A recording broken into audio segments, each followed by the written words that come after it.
You know that feeling when you finally have $1,000 sitting in your bank account and you're wondering what the heck you're supposed to do with it. Like, should you invest it? Should you save it? Should you just throw it at whatever sounds exciting? Well, you're not alone. Most people get to this point and they completely freeze because they think investing is something that only happens in boardrooms with guys in expensive suits making complicated trades.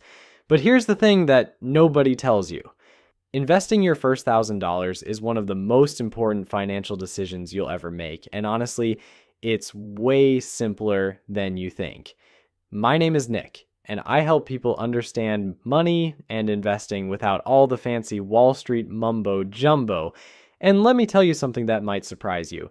The person who invests their first $1,000 correctly often ends up wealthier than someone who throws $10,000 at whatever stock is trending on social media. It's not about how much you start with. It's about understanding the fundamentals that most people completely ignore. But remember, I am not a financial advisor. This video is for educational purposes only.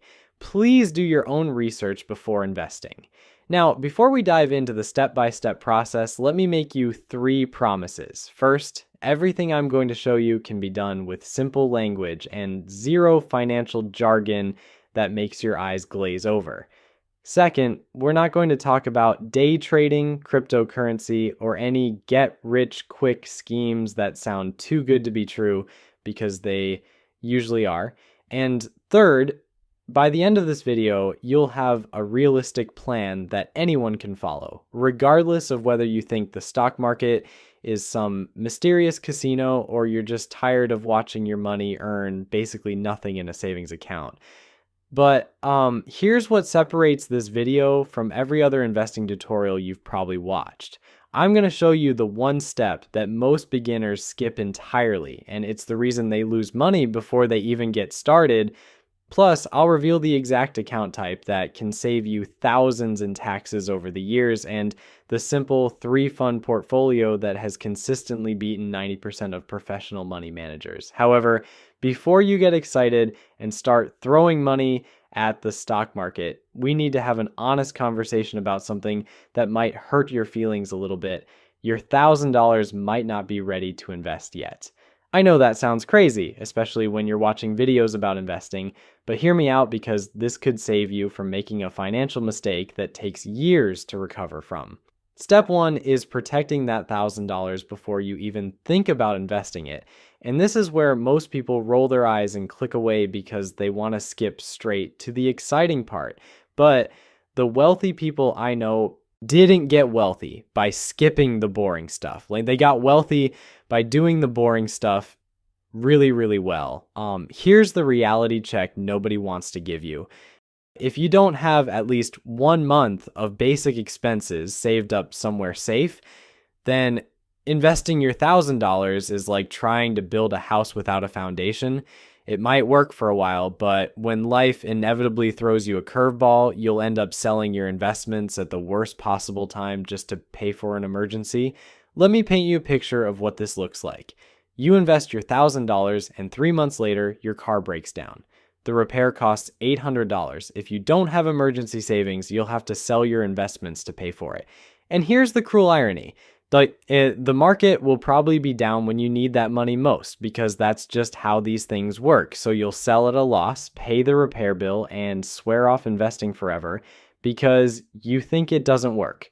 The emergency fund doesn't need to be huge when you're starting out. If your basic monthly expenses are $2,000, then having $2,000 in a high yield savings account gives you that buffer. If your expenses are lower, then you need less. The point isn't to have 6 months of expenses saved before you start investing. The point is to have something there so you're not forced to sell your investments during the first minor financial hiccup.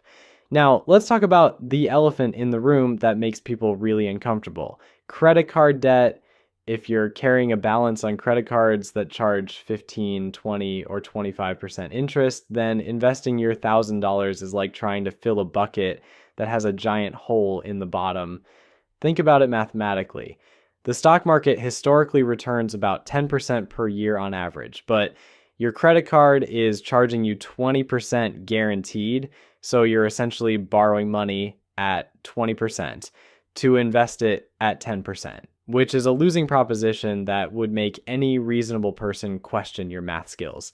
I know this isn't what you want to hear. You want to start building wealth through investing, not pay off boring debt. But here's the thing about wealthy people. They understand that paying off high interest debt is actually one of the best investments you can make. It's a guaranteed return equal to whatever interest rate you're paying, and there's no risk involved. However, and this is important, I'm not saying you need to pay off every single dollar of debt before you start investing. If you have low interest debt, like a mortgage at 4% or a car loan at 6%, you can absolutely invest while carrying that debt because your potential investment returns are higher than the interest you're paying. The rule of thumb is pretty simple. If your debt has an interest rate above 15%, pay it off before investing. If it's below 15%, you can probably invest while paying the minimum on that debt. And if it's somewhere in between, well, that's where you need to make a judgment call based on your personal situation and risk tolerance. Assuming you've got your emergency fund sorted and you're not drowning in high interest debt, let's move on to step 2, which is choosing the right account to invest in. And this is where most beginners make a mistake that costs them thousands of dollars over the years simply because nobody ever explained the difference between account types. When most people think about investing, they imagine opening some generic investment account and throwing money at it. But the type of account you choose is almost as important as what you invest in, because it determines how much of your profits you get to keep versus how much you hand over to the government in taxes. There are 2 main options for your first $1,000, and understanding the difference could literally save you thousands over the next few decades. The first option is a Roth IRA, and for most beginners in 2026, this is probably your best choice. The second option is a regular taxable brokerage account, which has its own advantages depending on your situation. Let me explain the Roth IRA first because it's probably the most powerful wealth building tool available to regular people, yet most people either don't know about it or don't understand why it's so incredible. With a Roth IRA, you put in money that you've already paid taxes on. So if you earn $1,000 at your job, the government takes their cut and then you invest whatever's left. But here's where it gets interesting. Every dollar of growth in that Roth IRA is completely tax-free when you withdraw it in retirement. Let me say that again because it's important. Tax-free. Not tax-deferred, not reduced taxes, 0 taxes on the growth. So if you invest $1,000 today and it grows to $50,000 over the next 30 years, you can withdraw all $50,000 without paying a single penny in taxes on that growth. The government gets nothing. You keep everything. And when you think about how much that could save you over decades of investing, it's honestly a little ridiculous that more people don't take advantage of this. There are some rules, of course, because the government isn't completely stupid. You can only contribute a certain amount each year. In 2026, the limit is $7,500 if you're under 50 or $8,600 if you're over 50.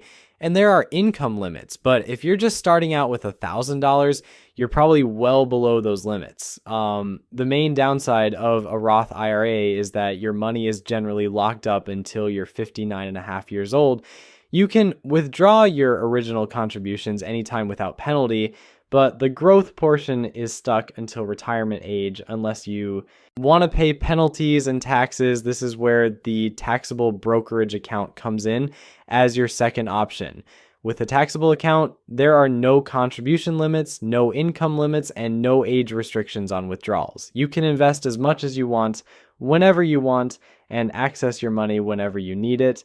The trade-off is taxes. When your investments make money in a taxable account, you'll owe taxes on those gains. The good news is that if you hold your investments for more than a year, you'll pay long-term capital gains rates, which are usually much lower than regular income tax rates. But it's still more than the 0 taxes you'd pay in a Roth IRA. So, which should you choose for your first $1,000? If you're investing for long-term goals like retirement and you don't think you'll need the money for at least 5 years, the Roth IRA is probably your best bet. The tax-free growth over decades is just too powerful to ignore. But if you're investing for shorter-term goals or you want the flexibility to access your money without restrictions, then a taxable brokerage account makes more sense. There's no wrong choice here, just different tools for different situations. All right, once you've decided on your account type, step 3 is where things get really interesting and honestly where most beginners either make their fortune or completely sabotage themselves without even realizing it. We're talking about what to actually buy with that $1,000, and I promise you the answer is going to be both simpler and smarter than anything you've probably heard on social media. But before we get to the good stuff, let me tell you what not to do, because avoiding these mistakes is probably more important than getting everything else perfect. Do not, and I cannot stress this enough, do not take your first $1,000 and buy stock in whatever company your cousin's friend mentioned at a barbecue last weekend. Do not buy whatever stock is trending on Reddit because a bunch of people with usernames like DiamondHands420 think it's going to the moon. And for the love of all that is financially responsible, do not try to day trade your way to riches. I know it looks exciting when you see those screenshots of people making thousands in a day, but what they're not showing you are the screenshots of all the money they lost the other 90% of the time. Day trading with your first $1,000 is like taking your rent money to Las Vegas and putting it all on red. Sure, you might win, but you're statistically more likely to end up eating ramen noodles for the next month while explaining to your landlord why you're short on rent. Here's what successful long-term investors understand that the get-rich-quick crowd doesn't. Boring wins, consistency wins, and buying tiny pieces of thousands of successful companies wins a lot more often than trying to pick the next Apple or Tesla before anyone else figures it out. So, what does this actually look like for your $1,000? I'm going to give you the exact strategy that has created more millionaires than any other approach. And it's so simple that most people assume it can't possibly work. We're talking about a 3-fund portfolio, which sounds fancy, but is actually just financial professional speak for not putting all your eggs in one basket. Here's how I'd allocate that $1,000 if I were starting over today. 60 to 70% goes into a total stock market index fund or an S&P 500 index fund. This gives you ownership in hundreds or thousands of the most successful companies in America. We're talking about Apple, Microsoft, Amazon, Google, and hundreds of other companies that people use every single day. The beautiful thing about this approach is that you don't have to be smart enough to figure out which individual companies are going to succeed. You're essentially betting on the entire American economy, which historically has been a pretty good bet. When these companies make money, you make money. When they grow, you grow. And when they pay dividends, you get paid too. The next 20 to 30% of your $1,000 goes into international index funds. Now, I know what you're thinking. Why would I invest in foreign companies when American companies are doing so well? And that's a fair question that shows you're actually thinking about this stuff, which puts you ahead of most people. The answer is diversification, but not the kind of diversification that financial advisors usually bore you to death talking about. This is about not having all of your financial future tied to one country's economy, no matter how awesome that country might be. Sometimes international markets do better than American markets. Sometimes it's the other way around. By owning both, you're positioned to benefit regardless of which one is having a good year. Plus, there's something psychologically comforting about knowing that your investment success isn't completely dependent on American politics, American economic policy, or whether Americans decide to keep buying stuff. You're spreading your risk across the entire global economy, which is about as diversified as you can get without making things unnecessarily complicated. The remaining 0 to 10% can go into bonds if you want to be extra conservative, but honestly, when you're starting with just $1,000 and you're presumably young enough to recover from any market downturns, you probably don't need bonds yet. That's money that could be working harder for you in stock index funds. Now, you might be wondering about specific fund names. Here are popular examples of funds that track these markets. For your total stock market exposure, you're looking at funds like VTSX from Vanguard, FXAIX from Fidelity, or SWTSX from Schwab. These are all slightly different ways of owning basically the entire American stock market, and they're all perfectly fine choices. For international exposure, you've got options like VTIX, FTIHX, or SWISX. Again, these are just different flavors of the same basic idea, which is owning pieces of successful companies from around the world. The specific fund you choose matters a lot less than actually choosing one and getting started. And here's something that might surprise you about these index funds. They consistently beat about 90% of professional money managers over the long term. These are people who went to fancy schools, wear expensive suits, and spend all day trying to outsmart the market. And yet, your simple approach of buying everything and holding onto it tends to work better than their complex strategies. Why does this happen? Because when you buy an index fund, you're not paying someone a huge fee to try to be smarter than the market. You're just accepting whatever return the market gives you minus a tiny fee that's usually less than 1% per year. Meanwhile, those active fund managers are charging 2 or 3% annually, plus they're constantly buying and selling, which creates tax consequences and transaction costs. It's like the difference between taking a direct flight to your destination versus connecting through 5 different airports, because your travel agent thinks they know a better route. Sometimes the complicated approach works, but most of the time you just end up paying more money to get to the same place later than if you'd kept things simple. Like, the other beautiful thing about this approach is that it scales perfectly as you add more money over time. Whether you're investing $1,000 or $100,000, the same basic strategy works. You're not going to outgrow this approach and need to completely change everything as your account balance increases. Speaking of adding more money, let's talk about step 4, which is setting up the systems that turn your one-time $1,000 investment into a wealth building machine that runs on autopilot. Because here's what most people don't realize about investing.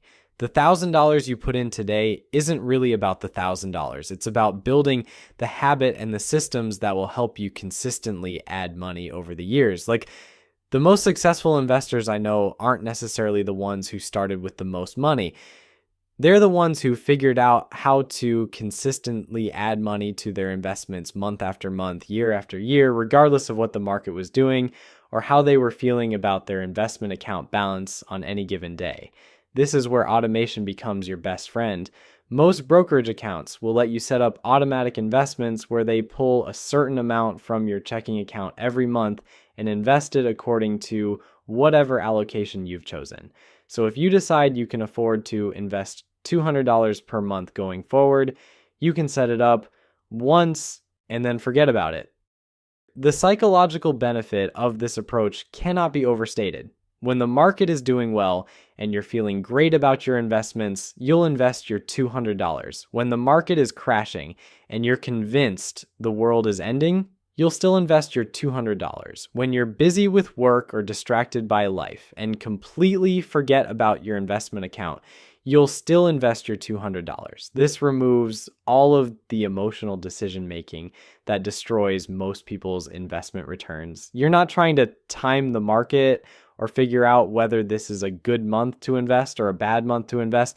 You're just consistently buying more shares regardless of what the price happens to be, which means you'll automatically buy more shares when prices are low and fewer shares when prices are high. Over time, this approach, called dollar cost averaging, smooths out the volatility and helps ensure that you're not accidentally buying everything at the peak of the market. It's not a perfect system, but it's a system that works well enough that you can set it and forget it while focusing on the more important things in life, like actually earning more money to invest.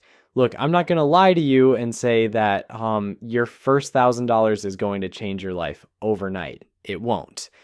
But what it will do is something far more valuable. It will prove to yourself that you can build wealth, that you can make smart financial decisions, and that you're not destined to work until you're 70 just to afford cat food in retirement. That $1,000 is your declaration of financial independence, even if it doesn't feel like much right now. 30 years from now, when that simple investment strategy has grown into something that actually can change your life, you'll look back on today as the day everything shifted, the day you stopped making excuses and started building the future you actually want.